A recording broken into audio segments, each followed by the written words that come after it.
तो हम कर रहे थे प्रैक्टिस है 3.2 जिसके लेक्चर नंबर 1 में हमने 1 से लेके 5 तक के क्वेश्चंस को सॉल्व किया था।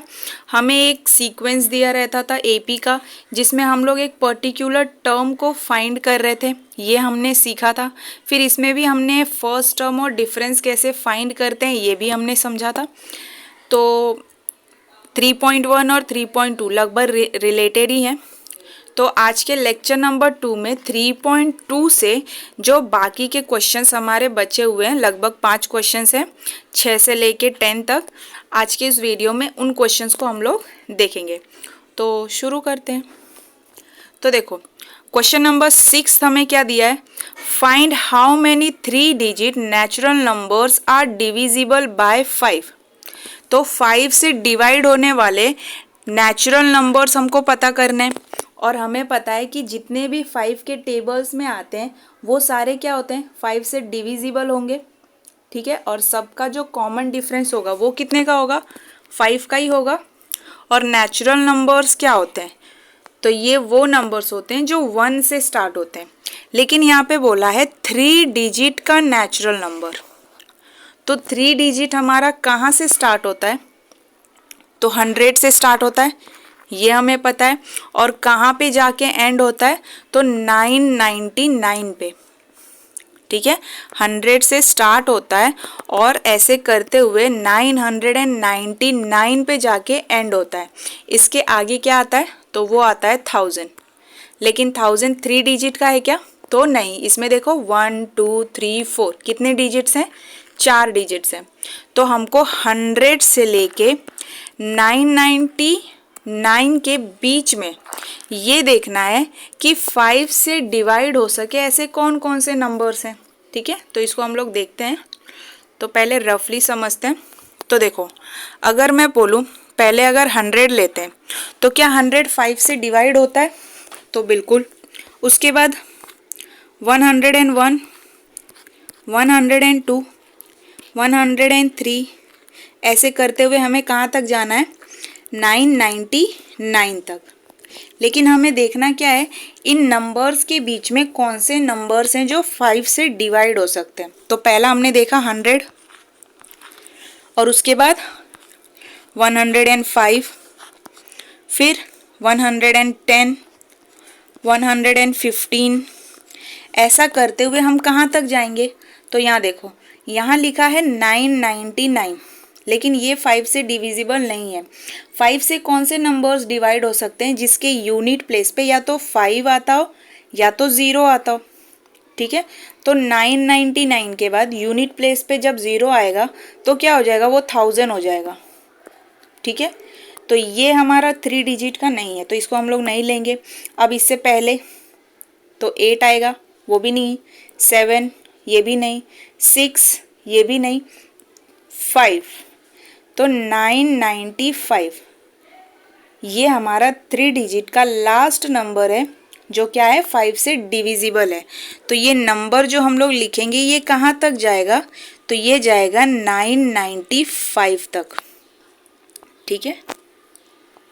तो हमारा जो एपी बनेगा वो इस तरह से बन गया।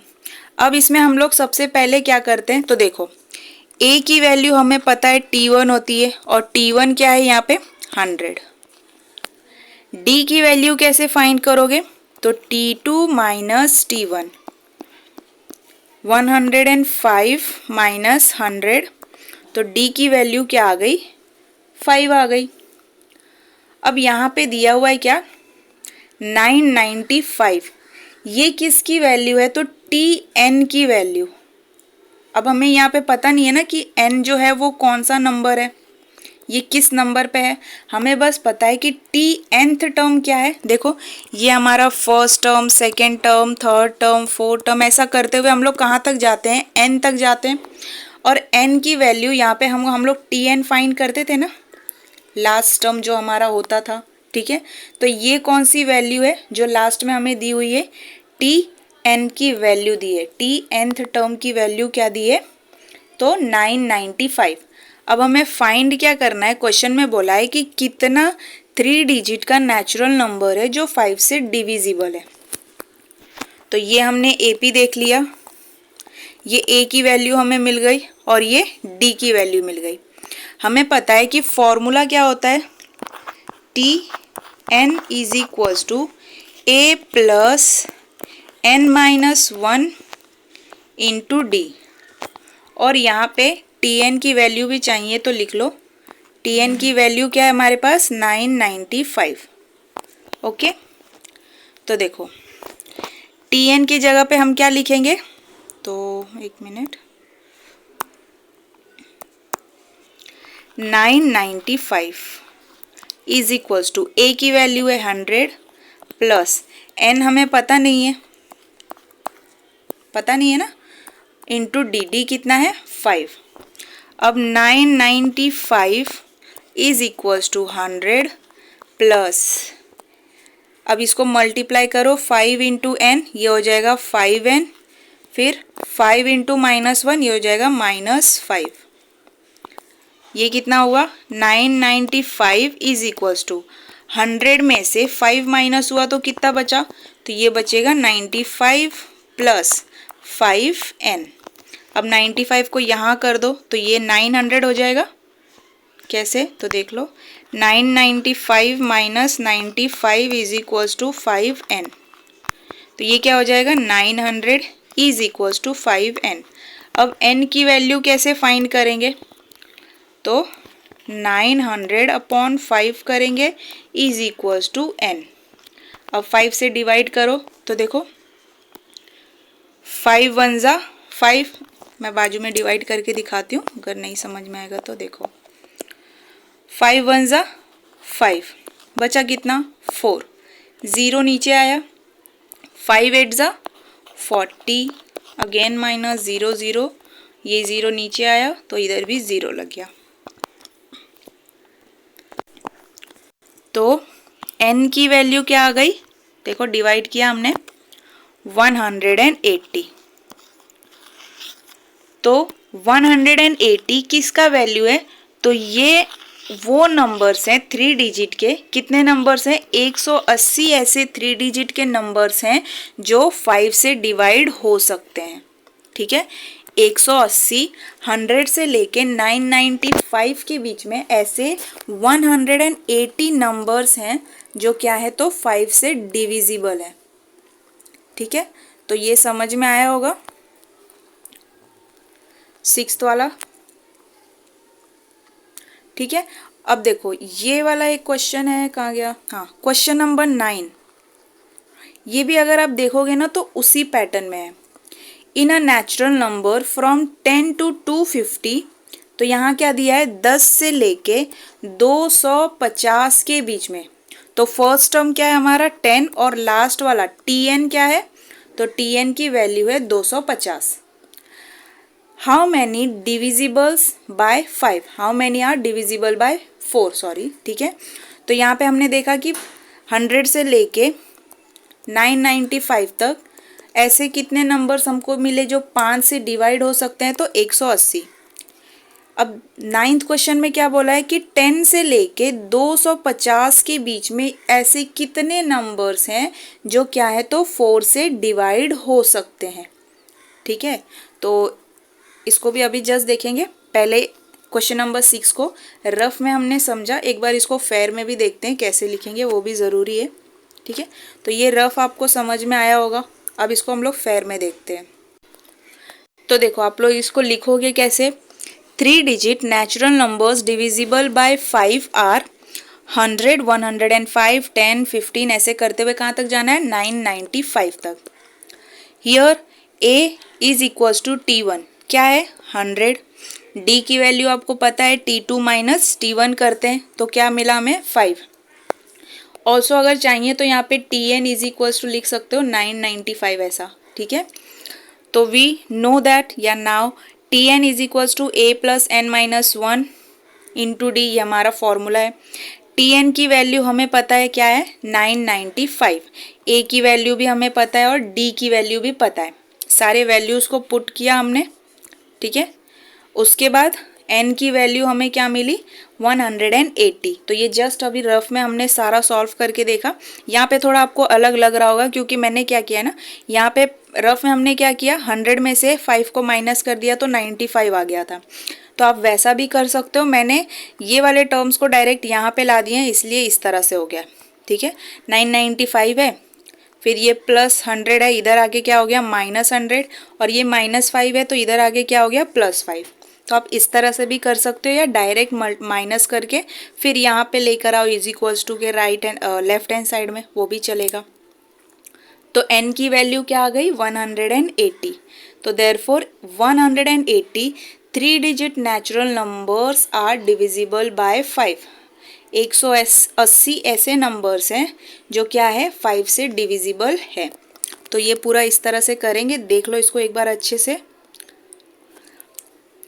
क्वेश्चन नंबर 9 जो अभी हम लोग ने जस्ट समझा, ये भी इसी पैटर्न में है। तो आप लोग चाहो ना तो एक बार खुद से भी वो सॉल्व करके देखो, हालांकि मैं तो बताऊंगी बट एक बार खुद से भी वीडियो पॉज करो और सॉल्व करके देखो कि किस तरह से आप करोगे, क्योंकि 10 से लेके 215 या 225 था, आई थिंक, नहीं 250 था। ठीक है, तो उसके बीच में 4 से डिवाइड होने वाला कौन सा नंबर है?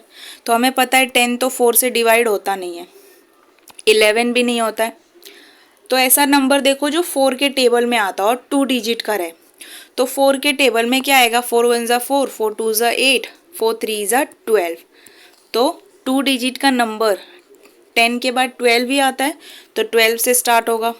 12 के बाद 4 4 का डिफरेंस रहेगा, तो 12 16 ऐसे करते हुए कहाँ तक जाएंगे। तो पहले वो भी देखेंगे कि 250 हमारा 4 से डिवाइड होता है या नहीं।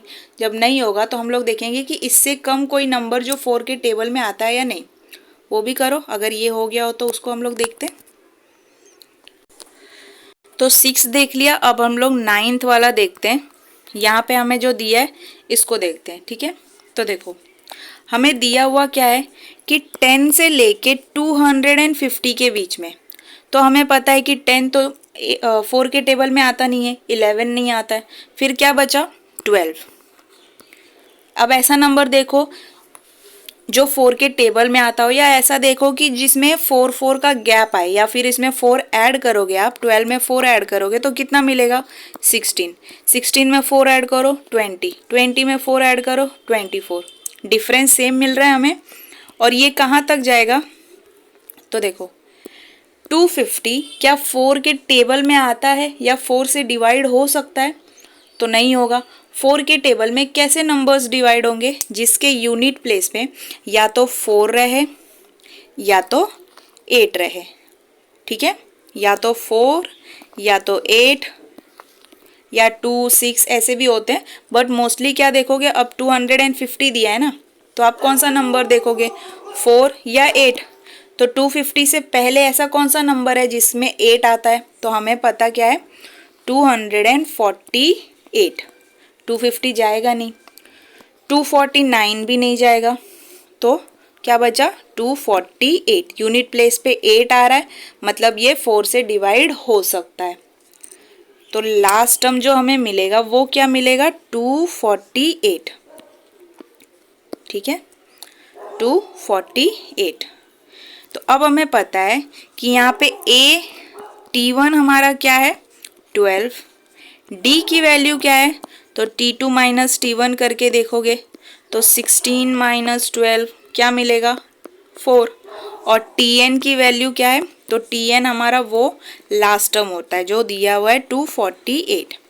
अब इसके आगे फॉर्मूला हमें पता ही है, Tn is equals to A plus n minus 1 into D. ऐसा करेंगे, Tn की वैल्यू क्या दी है 248, A की वैल्यू 12 है, n की वैल्यू हमें फाइंड करनी है, और d की वैल्यू क्या है 4। तो 248 इज इक्वल्स टू 12 प्लस 4 को n में मल्टीप्लाई करो 4n माइनस 4। तो 248 इज इक्वल्स टू 12 करने से बेटर एक काम करो, देखो 12 माइनस 4 कितना मिलेगा, तो ये मिलेगा 8 प्लस 4n, ये इतना हुआ। उसके बाद अब इसको आगे करेंगे तो 8 यहाँ आएगा तो क्या हो जाएगा 248 minus 8 is equals to 4n। 248 में से 8 गया तो 240 इज इक्वल्स टू 4n। अब n की वैल्यू कैसे निकालोगे तो n is equals to 240 upon 4, तो हमें n मिल गया कितना 60। ठीक है, कैसे तो 4 1 ज़ा 4 6 ज़ा 24 और 0, तो n की वैल्यू क्या मिल गई 60। तो क्या लिखोगे तो 60 ऐसे नंबर्स हैं कहाँ से 10 से लेके 250 के बीच में 60 नंबर ऐसे हैं जो क्या है तो 4 से डिवाइड हो सकते हैं। ठीक है, तो n का वैल्यू 60 आने का मतलब क्या है कि 60 ऐसे नंबर्स है 10 से लेके 250 के बीच में जो क्या है तो 4 से डिवाइड हो सकते हैं। तो ये इतना फिर से समझ में आया होगा। आगे के स्टेप्स इजी है, जो भी है आपको इतना समझना है ये जो कंडीशंस दिए हैं आप एपी कैसे बनाओगे। ठीक है, तो ध्यान से पढ़ लिया करो क्वेश्चन को। नेचुरल नंबर पता करने 10 से लेके 250 के बीच में जो 4 से डिवाइड हो सकते हैं। 4 से कौन से नंबर्स अच्छे से डिवाइड होंगे, वही जो 4 के टेबल में आते हैं, जिनके यूनिट प्लेस पे या तो 4 रहे या तो 8 रहे। ठीक है, तो ये आपको याद रखना है। तो इसको भी हम लोग फेयर में देखते हैं एक बार कैसे करेंगे। तो देखो natural numbers from 10 to 250 divisible by 4 is नहीं आएगा, आर आएगा। ठीक है, क्योंकि बहुत सारे हैं ना। तो 12 16 20 24 ऐसे करते हुए कहाँ तक जाएगा 248 तक। Now here a is equals to t1 is equals to 12, पहला value first term is 12, difference between the AP is 4. Now we know that what is the formula, Tn is equals to a plus n minus 1 into d. Here you are going to put all the values. तो Tn की value क्या है ये वाला term. ठीक है, तो Tn is equals to a plus n minus 1, a की वैल्यू is 12, n की value you have to find, d की वैल्यू is given here 4। सारे वैल्यूज़ को पुट करो एज इट इज़। सॉल्व करने के बाद देखो यहाँ पे भी कंफ्यूज मत हो ना, मैंने पहले 12 और 4 को डायरेक्ट ले लिया है। ठीक है, उनके साइन चेंज कर लिया। आप चाहो तो 12 माइनस 4 करके 8 आएगा, उसके बाद 8 यहाँ पे लाओ इस तरह से, वो भी ठीक है, ये भी ठीक है, जैसा आपको सही लगे। फिर सॉल्व करने के बाद n की वैल्यू कितनी आ गई 60। तो hence 60 numbers are divisible by 4। 60 ऐसे नंबर्स हैं क्या 10 से 250 के बीच में जो 4 से डिवाइड हो सकते हैं। तो ये देख लो क्वेश्चन को अच्छे से एक बार कैसे सॉल्व हुआ है। और अगर आप लोगों ने भी मेरे करने से पहले सॉल्व कर लिया था तो आंसर भी मैच करके देख लो। अब देखो क्वेश्चन नंबर 8 को, ये भी अगर आप ध्यान से देखोगे तो उसी तरह से है जैसा अभी तक हम लोगों ने 6th और 9th को किया। 11 8 5 2 is in this AP which term is number -151।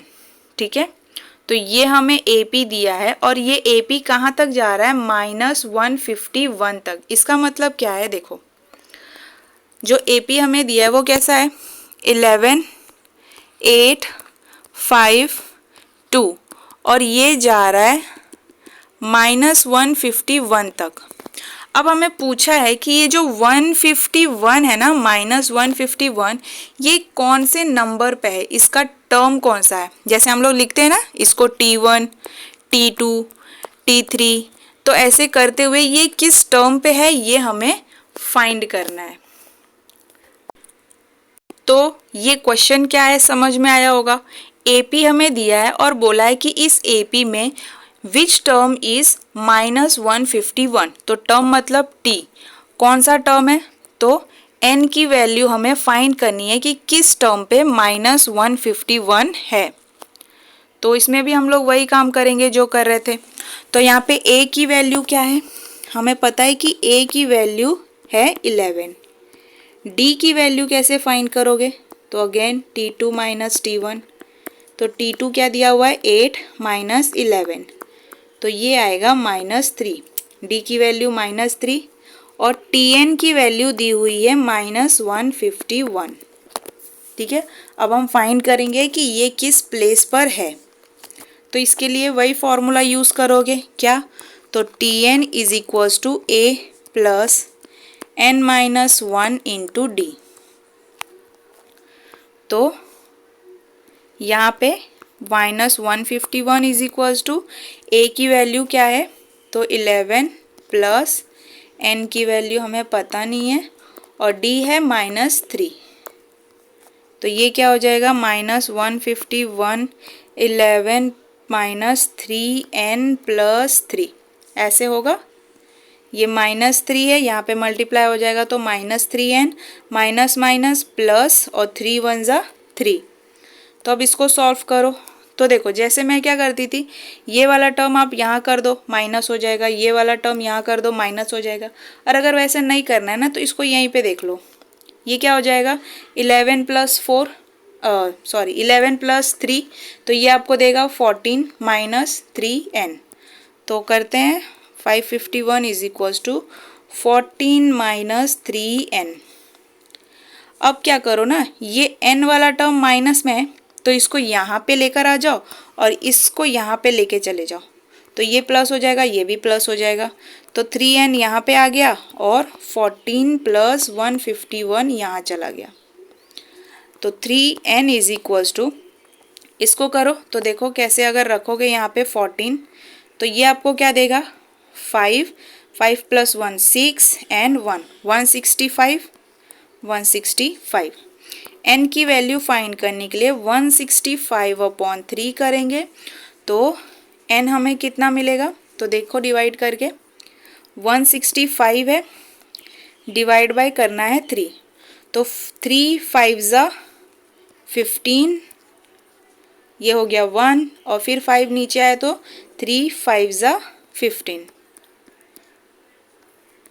ठीक है, तो n की वैल्यू आपको क्या मिल गई, तो यहाँ पे मैं बता देती हूँ, n की वैल्यू मिली 55। और ये 55 क्या है, तो ये जो -151 है ये किस टर्म पे है, तो T51 पे, सॉरी 51 नहीं 55 है, n की वैल्यू 55 आई है ना। हाँ, तो यहाँ हमें पूछा था ना विच टर्म इज नंबर -151, तो -151 किस टर्म का नंबर है, तो T55 का नंबर है। ठीक है, तो ये अगर रफ में समझ में आ गया हो तो इसको फेयर में समझते हैं। एक बार ये वाला रब कर देते हैं, सेकेंड रुक जाओ, नहीं तो लगेगा सब एक ही में है। ठीक है, तो रफ में हमने देख लिया एक बार अच्छे से सब कुछ, a कैसे आया, d कैसे आया, tn की वैल्यू कैसे आई, फिर फॉर्मूला में पुट करने के बाद n की वैल्यू हमें फाइंड हो गई। और n क्या है, तो -151 का प्लेस वैल्यू बोल सकते हो, किस टर्म पे है, तो T55 टर्म पे है। अब इसको फेयर में एक बार देखते हैं। तो देखो 8th वाला, given AP is 11852, here a is equals to T1 is equals to 11 है, d की वैल्यू हमें -3 मिली। Let's the nth term of the AP is -151, nth term मतलब जो ऐसे जाते हुए -151 क्या होगा हमारा Tnth टर्म है। ठीक है, तो Tn की वैल्यू क्या मिल गई, -151। फिर इसको फॉर्मूला में पुट करेंगे सारे वैल्यूज़ को, तो Tn की वैल्यू क्या है -151, a की वैल्यू इज 11, n की वैल्यू हमें फाइंड करनी है, d की वैल्यू है -3। फिर सबको सॉल्व करने के बाद देखो यहाँ पे हमने क्या किया है, -3n को यहाँ पर लेकर आ गए और -151 को यहाँ लेकर चले गए, तो ये प्लस में हो गया सारा। तो आप इस तरह से भी कर सकते हो, जैसे रफ में हमने समझा वैसे भी कर सकते हो, जैसा आपको सही लगे। फिर 3n की वैल्यू हमें क्या मिली, -165 माइनस नहीं। फिर n की वैल्यू फाइंड करने के लिए 3 को हम लोग भेजेंगे 165 के पास, वहाँ जाके डिवाइड हो जाएगा, तो n की वैल्यू क्या आ गई 55। तो 55th term of given AP is -151। और यही हमसे पूछा था कि -151 कौन से टर्म पे है। ठीक है, इसका टर्म नंबर कौन सा है, तो कौन सा है T55 पर क्या है, तो -151 है। ठीक है, तो समझ में आया होगा, ये इतना हार्ड नहीं है, बस आपको फॉर्मूला पे रखना है और ये थोड़ा बहुत यहाँ पे दिमाग लगाना है। तो ये भी देख लो एक बार। तो देखो हमने 6th क्वेश्चन कर लिया, 8th भी कर लिया और 9th भी कर लिया। अब बचा क्या, 7th और 10th। तो ये थोड़ा लेंदी टाइप में होगा, उतना भी लेंदी नहीं, नॉर्मली है, बट फिर भी एक बार ध्यान से देख लो यहाँ पे क्या है। The 11th term and the 21st term of AP are 16 and 29। 11th term मतलब T11 की वैल्यू क्या है, 16, और T21 मतलब T21 की वैल्यू क्या है, तो 29। Then find the 41st term of an AP। तो हमें क्या फाइंड करना है, T41 that is 41th term of an AP find करना है। तो अब इसको देखते हैं। तो यहाँ देखो हमें क्या दिया हुआ है, T11 की वैल्यू क्या दी हुई है, 16, एंड T29 नहीं 21 की वैल्यू क्या दी हुआ, 29। ठीक है, तो T11 की वैल्यू दी हुई है 16 और T21 की वैल्यू दी हुई है 29। फाइंड क्या करना है हमें, T41 की वैल्यू हमें करनी है फाइंड। अब यहाँ पे आप लोग क्या करोगे ना, आपको A पता नहीं है, D पता नहीं है, N की वैल्यू पता नहीं है, बस हमें पता है कि T11 क्या है। हाँ, यहाँ पे N की वैल्यू आपको पता है। ठीक है, जो हम लोग N-1 करते हैं ना, तो ये N की वैल्यू पता है। हमें कौन सी वैल्यू नहीं पता है, तो फर्स्ट टर्म और कॉमन डिफरेंस। तो इसमें आप क्या करोगे, N is equals to A plus N-1 into D, ये हमारा फॉर्मूला है, ये हमें पता है। तो सबसे पहले क्या काम करो ना, N की जगह पे T11 कर दो, N की वैल्यू 11 है, A प्लस N की जगह पे क्या आएगा, 11-1 इंटू D। तो ये क्या हो जाएगा, T11 is equals to A plus 11-1 तो 10 और D तो D, इसको मान लो 1। ठीक है, इसको अभी 1 मत मानो।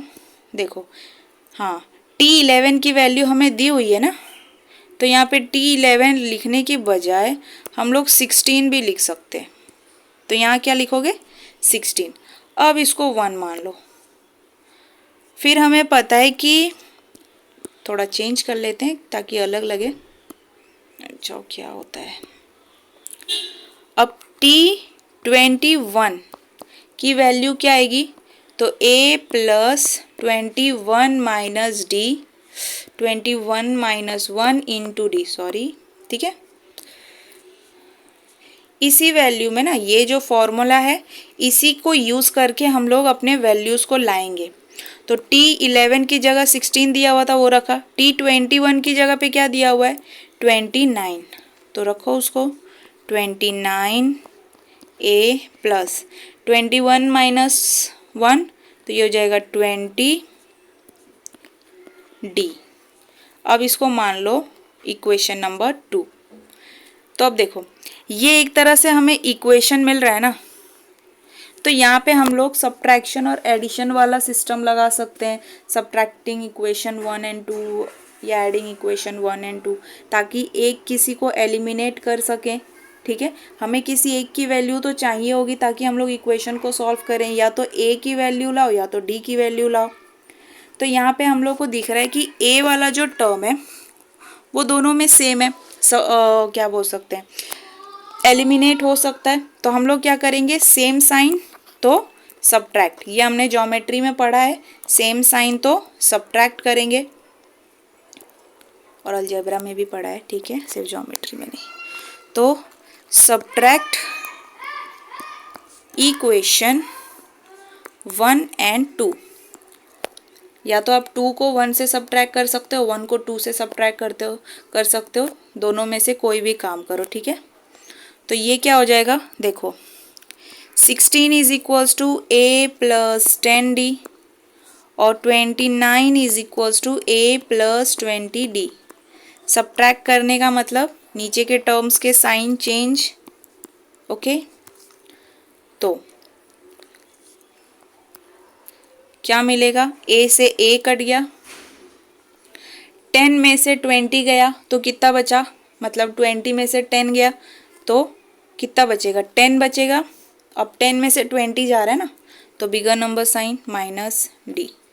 और 29 में से 16 गया तो बचा कितना, 13 और माइनस में, क्योंकि 29 ग्रेटर नंबर है ना, तो बिगर नंबर साइन। तो अब हमें क्या मिला, -10d इज इक्वल्स टू -13। क्या, माइनस से माइनस कट, d की वैल्यू क्या मिल गई, 13/10। ये हमें मिली d की वैल्यू। अब इस d की वैल्यू ना किसी एक इक्वेशन में पुट कर दो, चाहे 1 में पुट करो या 2 में पुट करो। तो हम करते हैं इक्वेशन नंबर 1 में पुट। तो क्या, substitute d is equals to 13/10 in equation 1। Equation 1 क्या है, तो 16 is equals to a plus 10 और d की वैल्यू क्या है, 13/10। ठीक है, तो 16 is equals to a plus 10 से 10 कट गया, ये बचेगा 13।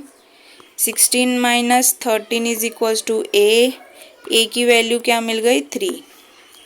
ठीक है, तो देखो ये हमारा इक्वेशन नंबर 1 था, 16 is equals to a plus 10d। देख लो यहाँ पे इक्वेशन नंबर 1। इस इक्वेशन में हमने d की वैल्यू को सब्स्टिट्यूट किया, d की 13/10। तो 10 से 10 क्या हो गया, कट गया, बचा क्या, a प्लस 13। तो a प्लस 13 हमने ये लिख दिया। अब कोई कोई बच्चे सोच रहे होंगे कि मल्टीप्लिकेशन भी है, तो नहीं है भैया, यहाँ पे 1 कट गया ना, तो क्या बचेगा, 1। तो ये क्या करोगे, 13 1 जा 13, फिर प्लस, इसको मल्टीप्लाई मत कर देना, वरना कोई कोई होशियार बच्चे सोचेंगे कि प्लस भी है मल्टीप्लाई भी है, तो चलो मल्टीप्लाई कर देते हैं, गलत हो जाएगा। यहाँ पे कट गया है, यहाँ पे 1 मान लो, फिर 13 1 जा 13, a प्लस 13। ठीक है, इस तरह से करना है।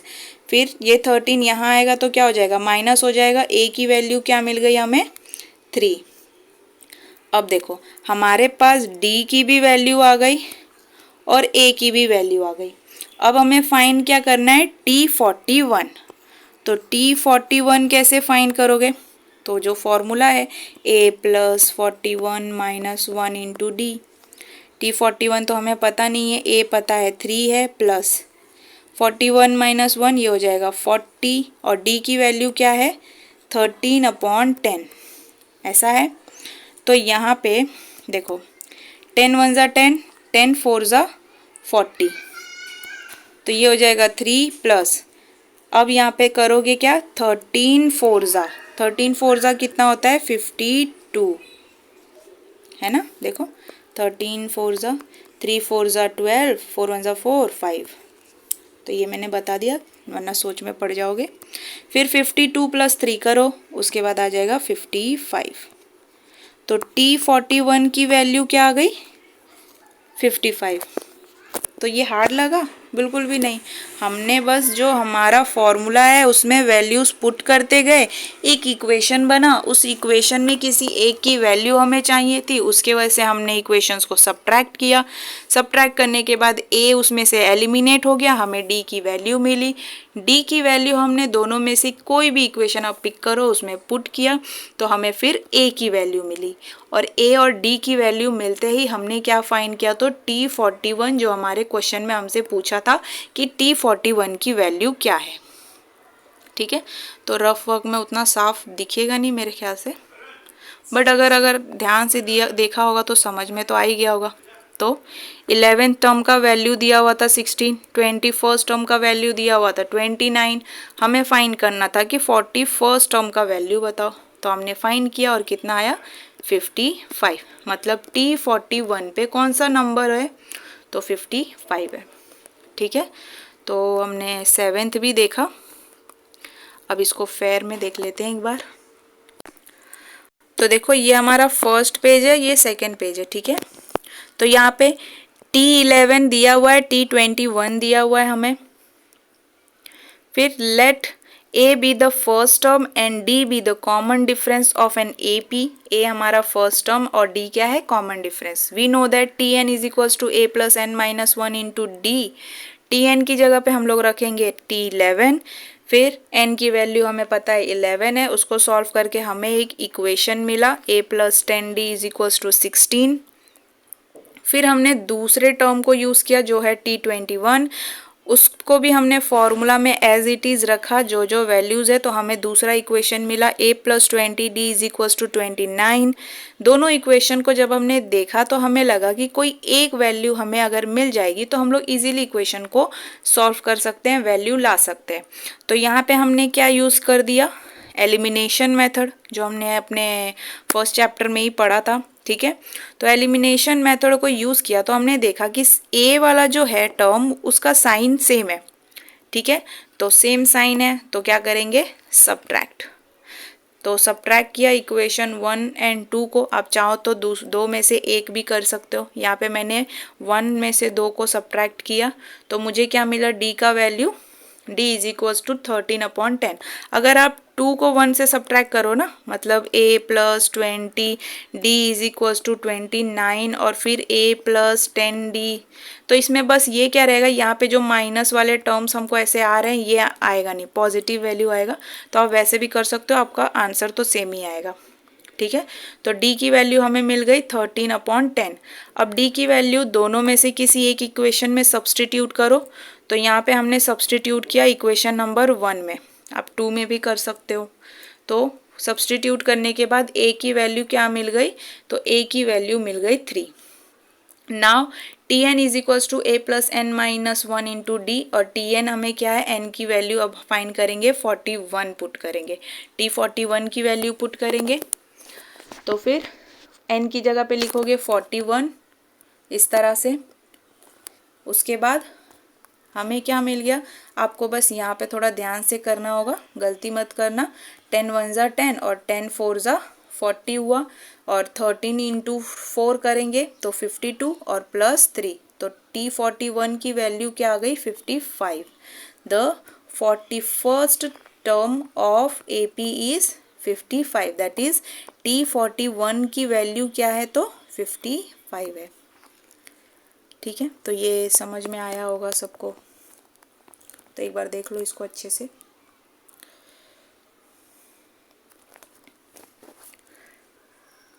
तो अब बढ़ते हैं अपने नेक्स्ट एंड लास्ट क्वेश्चन की तरफ। तो अब देखते हैं क्वेश्चन नंबर 10 को। यहाँ क्या दिया हुआ है, in an AP 17th term is 7 more than its 10th term, find the common difference. Common difference मतलब d की वैल्यू हमको फाइंड करनी है।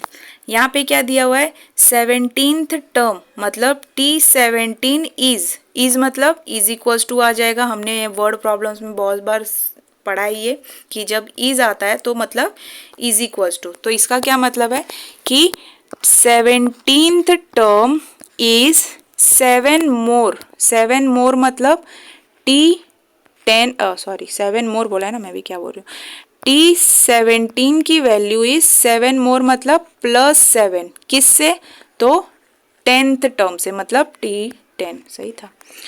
ठीक है, तो यहाँ पे हमें क्या बोला है कि 17th टर्म मतलब T17 इज 7 मोर मतलब हमें पता है मोर रहता है तो प्लस करते हैं, 7 मोर देन किससे, तो T10 से 7 मोर है, T10 मतलब 10th term. Find common difference D। तो यहाँ पे भी हम लोग सबसे पहले क्या करेंगे ना, 17th टर्म की वैल्यू पहले फाइंड करो। तो कैसे करोगे, तो यहाँ देखो पहले तो दिया हुआ है T17, पहले तो पेन चेंज करते हैं, एक ही पेन यूज़ कर रहे हैं।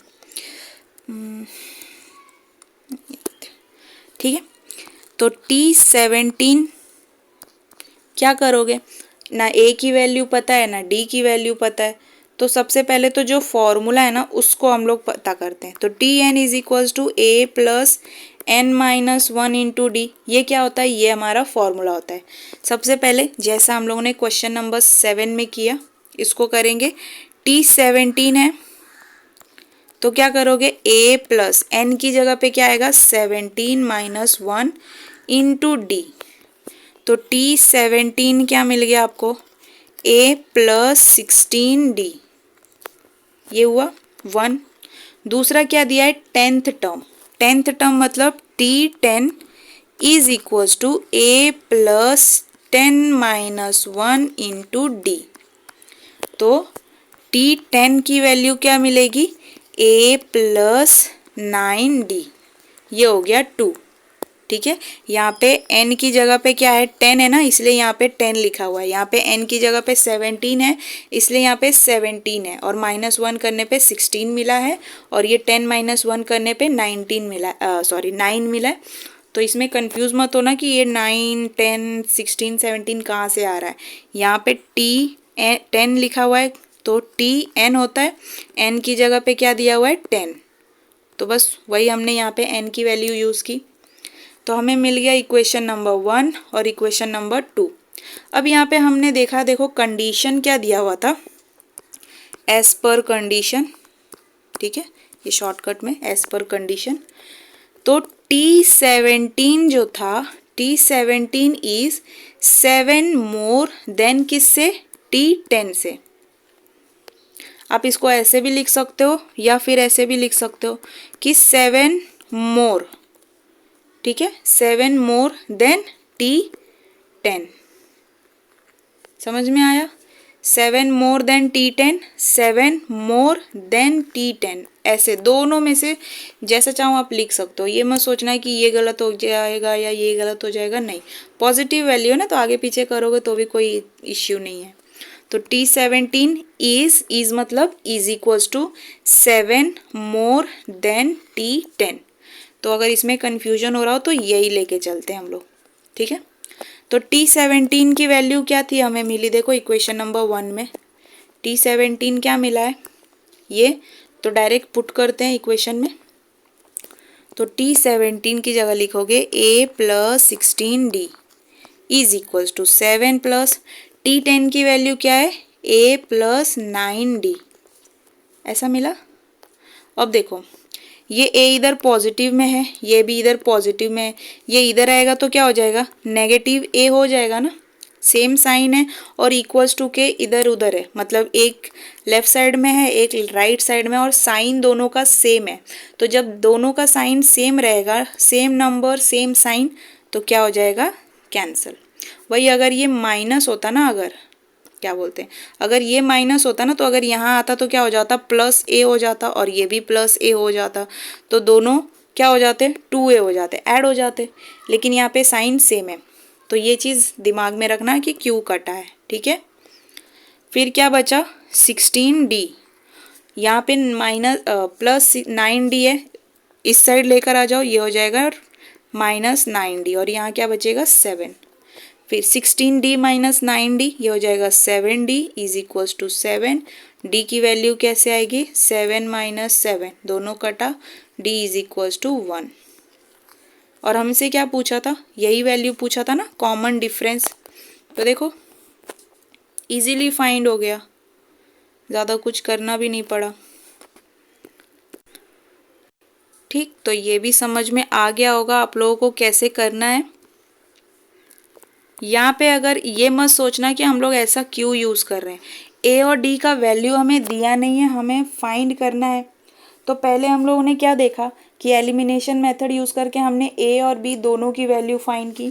यहाँ पे भी एक तरह से हमने एलिमिनेशन मेथड ही यूज़ किया, लेकिन यहाँ पे उतना कुछ करना नहीं पड़ा, हमें एक कंडीशन दिया हुआ था, उस कंडीशन के बेसिस पे हमने वैल्यूज़ को रखा, तो a अपने आप एलिमिनेट हो गया, और d हमें d की वैल्यू मिल गई क्या, 1। ठीक है, तो 10th क्वेश्चन भी समझ में आया होगा। अब इसको फेयर में एक बार देख लेते हैं। तो देखो, in AP 17th term is 7 more than its 10th term, यह हमें गिवन है। We know that Tn is equals to a plus n minus 1 into D, ये हमारा फॉर्मूला है। ठीक है, फॉर्मूला बिल्कुल भी मत भूलना।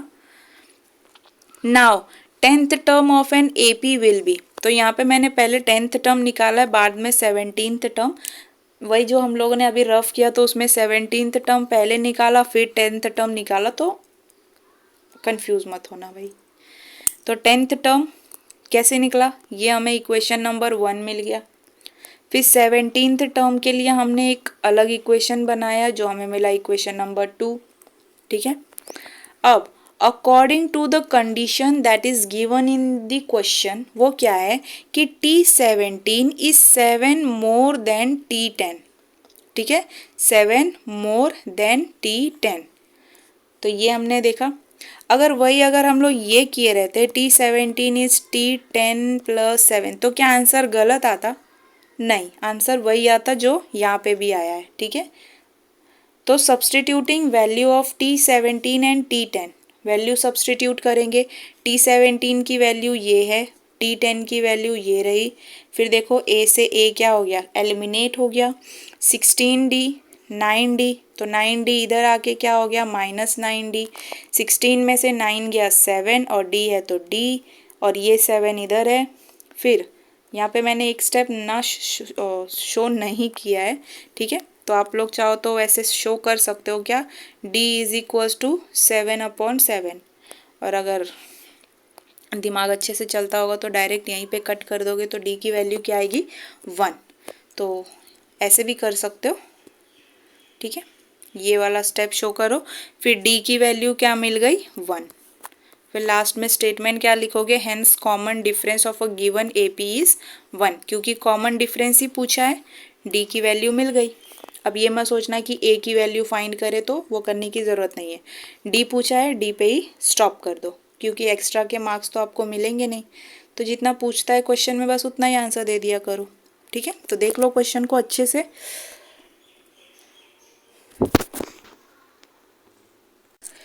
तो यहाँ हमने क्वेश्चन नंबर 10 को भी देख लिया। तो देखो 6, 7, 8, 9, 10 लेक्चर नंबर 2 में हमने ये सारे क्वेश्चंस को भी कवर कर लिया। तो होप आपको सब समझ में आया हो कि ये AP वाले टर्म्स को हम लोग सॉल्व कैसे करते हैं, ठीक है। अगर इस तरह से आपको टर्म्स दे दिया है और दूसरे टर्म्स की वैल्यू फाइंड करने दी हुई है और A और D नहीं दिया रहता ना, तो सबसे पहले क्या करो, उसको इक्वेशन में कन्वर्ट करो। इक्वेशन में करने के बाद कुछ ना कुछ एलिमिनेट होगा, तो आपको A या D की वैल्यू मिल जाएगी। जिस हिसाब से क्वेश्चन पूछता है उसी हिसाब से आंसर देना। अगर देखो यहाँ पे हमें कॉमन डिफरेंस पूछा था, हमने सिर्फ D फाइंड किया, हम A के चक्कर में नहीं पड़े। अगर बोला रहता कि फर्स्ट टर्म भी फाइंड करो, तो हाँ हम लोग D को फाइंड करने के बाद A को ज़रूर फाइंड करते। तो जितना पूछता है क्वेश्चन में उतना ही दिया करो जवाब, ठीक है। तो यहाँ पे हमारा प्रैक्टिस सेट 3.2 होता है ख़त्म।